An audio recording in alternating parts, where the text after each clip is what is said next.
Halo Menders, selamat datang kembali di channel Fuller's Mind. Kalian pasti pernah denger ya istilah LGBT, tapi mungkin beberapa dari kalian ada yang belum tahu. Ada yang lebih panjang dari itu. LGBTQI2S+. Lesbian, gay, bisexual, transgender, queer, intersex, aseksual, dan two-spirit. Jujur yang ku tahu cuma 5 istilah pertama aja. Sisanya aku nggak mau tahu. Karena ya pasti nggak jauh-jauh dari perkara seksi. Aku nggak tahu sejak kapan istilah homo jadi sepanjang ini.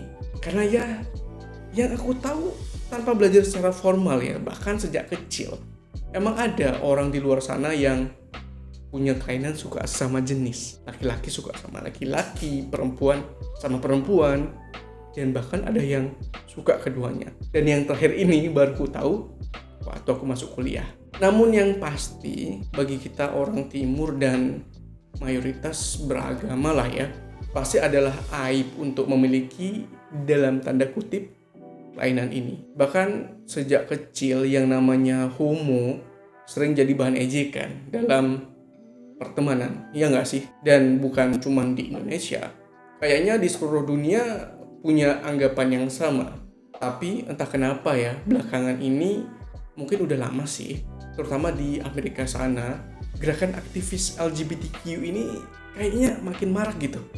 Dan bahkan sampai maksain ideologinya sama orang lain. Awalnya aku nganggap ini cuman kayak ya wajar aja, karena ya diskriminasi terhadap mereka adalah hal yang kejam memang. Sebagai seorang manusia, aku pun mengutuk hal ini. Diskriminasinya ya. Ini kondisi yang dimana mereka nggak mampu buat nolak atas apa yang ada pada diri mereka.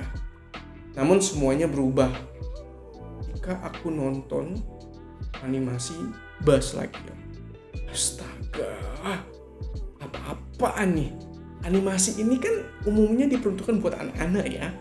Kok bisa sampai disisipin hal semacam itu? Mungkin bagi kalian yang belum tahu bisa ditonton ya. Tapi pada akhirnya aku sadar ada sesuatu hal yang mengerikan. Ini bukan lagi suatu aksi aktivis kemanusiaan yang nuntut haknya untuk nggak didiskriminasi. Namun menurutku ini adalah suatu langkah sistematis untuk merevolusi tatanan sosial budaya yang sudah tertanam dengan kuat dengan melakukan cuci otak pada generasi muda. Aku jadi bertanya-tanya, sejak kapan sih agenda ini berlangsung? Kok mereka bisa sampai seterbuka itu? Kayak LGBTQ ini adalah sesuatu yang normal. So, mau nggak mau aku coba buka kitab panduan diagnosa penyakit jiwa. Edisi terbaru yaitu edisi kelima. Dan yang ku tahu penyakit LGBTQ ini berada dalam kategori Gender Identity Disorder atau gangguan identitas gender. Namun kalian tahu apa? Kategori ini ternyata udah nggak ada lagi dalam DSM. Kenapa? Kok bisa? Terus aku coba lagi ubek-ubek dari DSM ini. Dan akhirnya aku ketemu kategori yang paling mendekati, yaitu Gender Incongruence atau ketidaksesuaian gender. Maksudnya apa? Jadi LGBTQ ini bukan suatu kelainan lagi, bukan suatu disorder lagi, bukan suatu keabnormalan lagi. Ini adalah salah satu, ya bisa dikatakan spektrum lain dari masalah gender. Dan yang paling menarik, revisi ini terjadi pada tahun 2013, bukan di tahun 2022 ataupun 2023. Tapi jujur, aku meragukan kredibilitas revision ini. Dan aku yakin ada sesuatu yang aneh menurutku ya, yang melatar belakangi penghapusan LGBTQ sebagai suatu disorder. Asosiasi Psikolog Amerika dan Asosiasi Psikiater Amerika, atau keduanya juga disebut sebagai APA. Kedua organisasi ini yang bertanggung jawab atas revisi dari DSM. Setelah aku cari dasar apa yang mereka gunakan untuk menghilangkan diagnosa gender identity disorder, yaitu aku temukan ini. Ada 2 alasan.